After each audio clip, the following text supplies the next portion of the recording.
I've thought about a political career at different points throughout my whole life, literally starting when I was 14.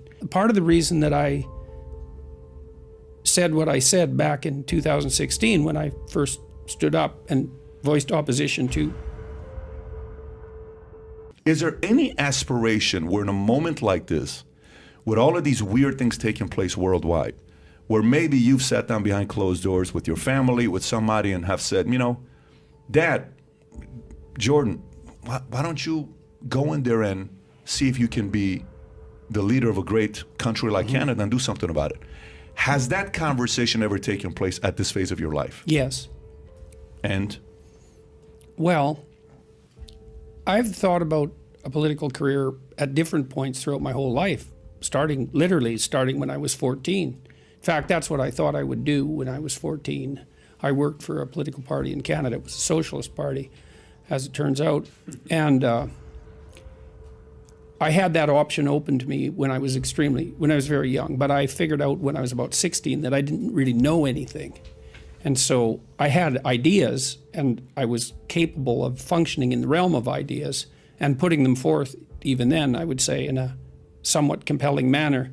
But I figured out, partly because I'd worked with a lot of small business people, and also on the board of governors of this little college I went to. These are all people who'd built businesses from the bottom up. They were all immigrants, because everybody in Northern Alberta was an immigrant. And they didn't share my left-wing presuppositions, but they were very admirable people. And part of what made them admirable to me wasn't their facility with ideological conceptions. So it wasn't an intellectual attraction, it was a practical attraction. I'd worked in restaurants in this little town I grew up in, Fairview. And I liked working with the guys that built the restaurant. And I talked to them one day about the Socialist Party in Canada, and Alberta at that time had a pretty good small business platform, probably better than the Conservatives had in terms of what it would do for small businesses. And I asked them one day, why aren't you in favor of this small business platform? Because they wouldn't vote for the NDP, the Socialist Party, to save their lives. They said, well, we don't want to be small business people. We want to be big business people. And so I learned then that what a comment to make. Well, the guy I worked with, his name was Scotty Kyle, and Scotty was a rough guy. He was about 35. I was about 15 at that time. And Scotty had been an alcoholic, and he had like all his teeth knocked out in fights. And like, he was a rough guy, but he was super funny, and he was really smart. And he said to me one day, people don't vote their reality, they vote their dreams. And I thought, hey, man, that's a good phrase. You know, that stuck in my mind for the rest of my life. And so in any case, when I went to college, I went to take political science and literature, and I wanted to go into law school. I wrote the LSAT, and I was set to go to law school. I wanted to take corporate law. And the reason that I wanted to do that was to understand my enemy. That was the idea. And who was your enemy at that point? Well, I was still when I went. Socialist Party, yeah, the big corporations, essentially, big corporations. Powerful. You know. Yeah. Wow. But I realized about a year into my college education, for a variety of reasons, that partly reading George Orwell, but that wasn't all of it. That I also didn't like. I went to a lot of the NDP party, and it's New Democratic Party. It's not the NDP party. New Democratic Party conventions, provincially and nationally, and I had access to the leadership for a variety of reasons. And a lot of the leaders were reasonably admirable people, or maybe even completely admirable people, who had worked with labor unions, and like they were advocates for the working class in a real sense. But the party level activists, I never liked them from the beginning. I thought, I don't trust you guys. You just seem to be driven by resentment, not genuine care for the working class. And so that didn't sit well with me. In any case, I started to get interested in psychological motivations for political behavior, especially as I went through my political science degree, because there was an increasing emphasis as we moved away from the classics, which is what I studied in the first couple of years, to more modern political thinking, let's say. It was all quasi-Marxist in that the political scientists believed intrinsically that people were only motivated by economic concerns.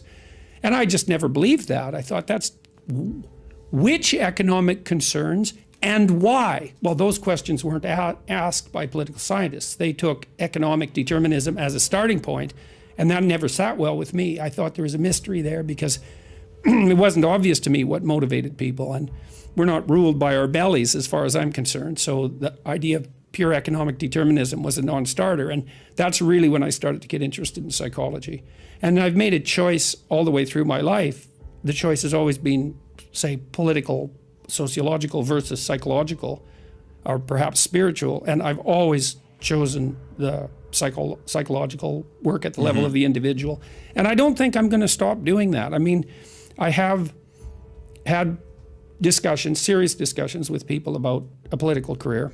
And first of all, in my current situation, it isn't obvious to me at all that that wouldn't be less effective than what I'm already doing.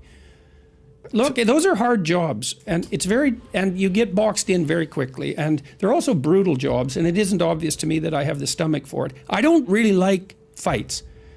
In fact, I don't like them at all. Part of the reason that I said what I said back in 2016 when I first stood up and voiced opposition to what the universities were doing and also what my government was doing was because I could see where that was going. I could see that it was going to generate conflict of all sorts. I knew, for example, that all this pronoun foolishness was going to confuse thousands, particularly of young women, because there's a very large clinical history of that sort of thing happening for 350 years. So that's detailed in a book called The History of the Unconscious, which is a great book by a man named Henry Ellenberger, who wrote the best book on the history of psychoanalytic thinking. And so I knew that. In any case, part of the reason I spoke up, and this was a hallmark of my clinical practice and also of the manner in which my family was organized, is like, we're going to have that fight right now. And we're going to make peace, because I don't want to have this fight every day for the rest of my life. And so it's going to be a pain to fight through it, because it's always a pain to fight through a conflict. But if you can fight through it, you can make peace, and then you don't have the conflict. And I really don't like conflict. So I don't like it deferred, because I know what happens if conflict is deferred. You get weaker because you backed off, and the conflict gets more intense because its tentacles grow, in a sense. It's like not paying a utility bill. It's like, for the first month, it's not that big a problem.